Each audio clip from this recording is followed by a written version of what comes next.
Thank you, Mr. President, for giving me the chance to amplify the voice of the Syrian people. This is the first time since I left Syria I faced the people who supported the regime in killing my father, in killing my oldest brother, in killing my youngest brother, in killing my childhood friends. When the soldiers came home to kill my family, my mom heard one of them speaking Farsi. He was an Iranian officer sent to kill our hope for democracy. That's when the people of Syria realized that we have more than one enemy, and we need more than one friend. I stand before you today holding 14 messages sent to you, members of the Security Council, from 14 Syrians representing all of Syria's governorates, 14. Each wants to tell you the following.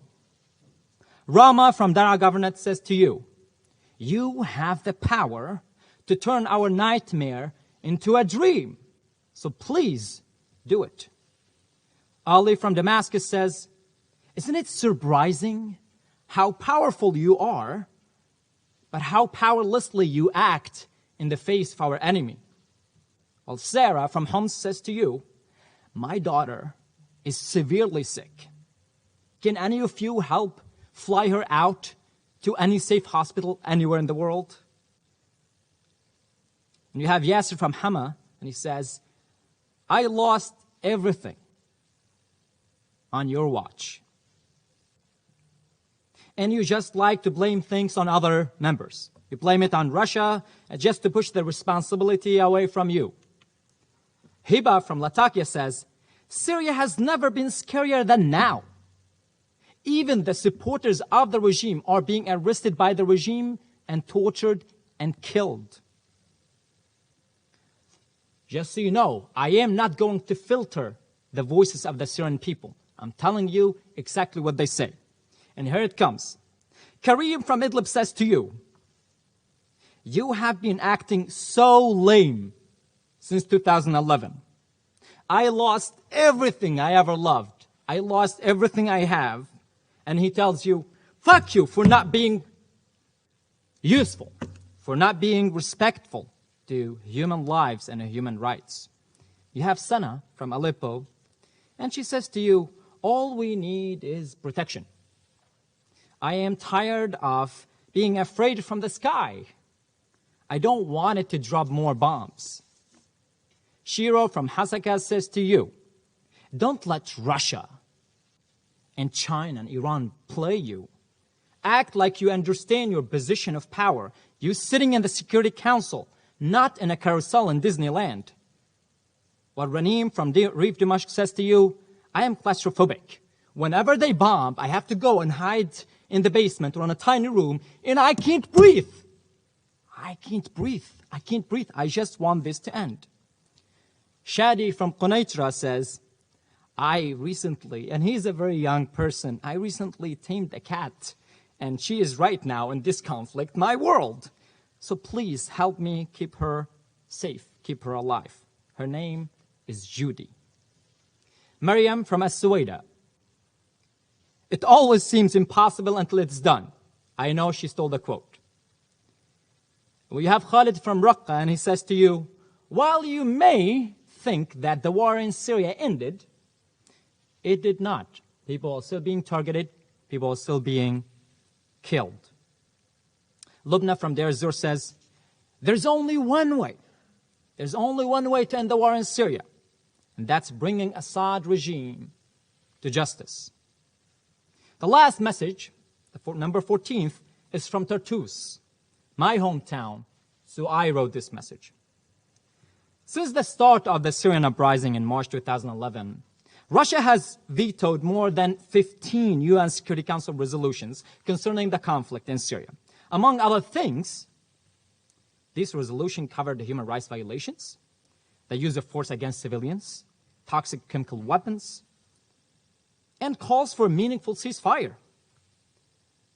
Russia did that to provide political cover for the Syrian regime and to protect Moscow's strategic interest and arms deals with the Syrian state. So my question is, what is wrong with you? Don't you have any sort of humanity? Did you shut it all entirely? How do you sleep at night? How do you look your kids in the eyes? And don't you dare to give me anything about the sovereignty of the Syrian regime. This is just too lame argument by now. The Iranian regime and the Iran-backed militias did not get enough from killing the brilliant minds of Iraq, like Ihab al-Wazni or Hisham al-Hashimi, who were key leaders of the opposition to the Iran brutal regime. Killing them was not enough, so they crossed the border and they came to Syria, and they slaughtered, raped, and they burned both human animals and trees. And if you want proof of that, go check atrocitiestracker.org, a project of the Syrian Emergency Task Force that sheds a light on the evidence and the testimonies of the families and victims of Iran and Syria and Russia in Syria and in Iraq. Early this year, a member of this council welcomed the Syrian dictator Bashar al-Assad into their home, the United Arab Emirates. Don't you have any respect for the people who've been suffering for years, for everyone who died under torture in Syria, for every mother who lost her kid? Don't you have any respect for those people? Normalizing Assad is a crime. Tourists and travelers from around the world must know of your support to the killing of children and women in Syria. We will make sure, I will make sure, they will find out and understand how completely devoid of morals the leadership of Emirates is. And when the people know, where will you hide? Behind Burj Khalifa? It won't be as tall, it won't be as big as your shame. So shame on you. Shame on you, and shame on Jordan, the country that does not allow the pregnant women of the Rukban camp to go to a safe hospital in Jordan to give birth to a life. Shame on you both. You are insulting the great people of the United Arab Emirates and Jordan. The United States. Recently, your government has been very limited to empty statements, no actions. You're supposed to be the leader of the democratic world. I don't even see you in this global arena anymore. You will never be able to protect your democracy, to protect the rights of your women and your children in school if you ignore human rights elsewhere. It's all connected. A lot of people used to think of America as the greatest country in the world. Now we actually need proof of that.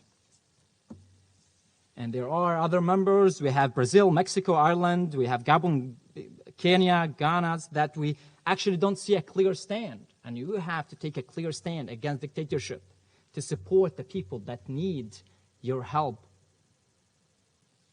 It's time now to stand in solidarity with the people of Syria who are fighting for freedom and dignity.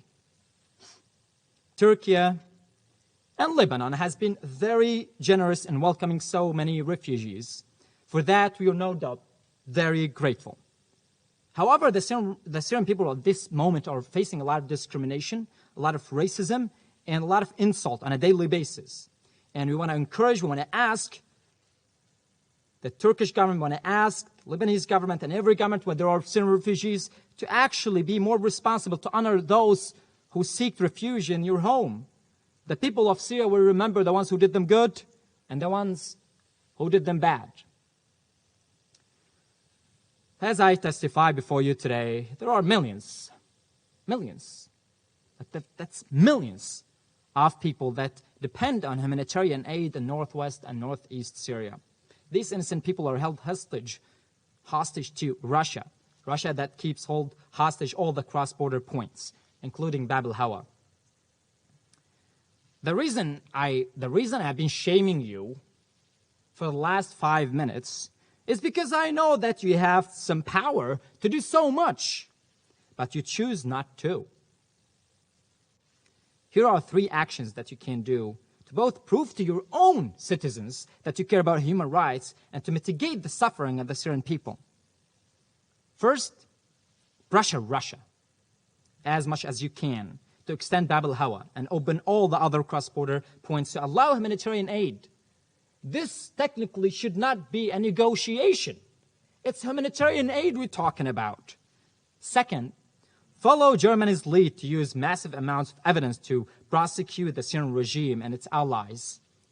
This step can help to slow down or prevent the normalization of the regime that is still insulting you on a daily basis by committing crimes against humanity and war crimes. Third, and this is perhaps the most difficult, but the most important thing to do, fight with us. The Syrian people fight with us to free every mother, every father, every brother, every sister, every neighbor, every friend who is being captive for simply taking to the street, demanding their rights and asking for accountability and justice. لكل سوري، لكل ناجي، لكل ضحية، لكل مهجر، لكل أرملة، لكل يتيم. To all Syrians, widows and widowers, to everyone and to all Syrians who aspire to see freedom, welcome.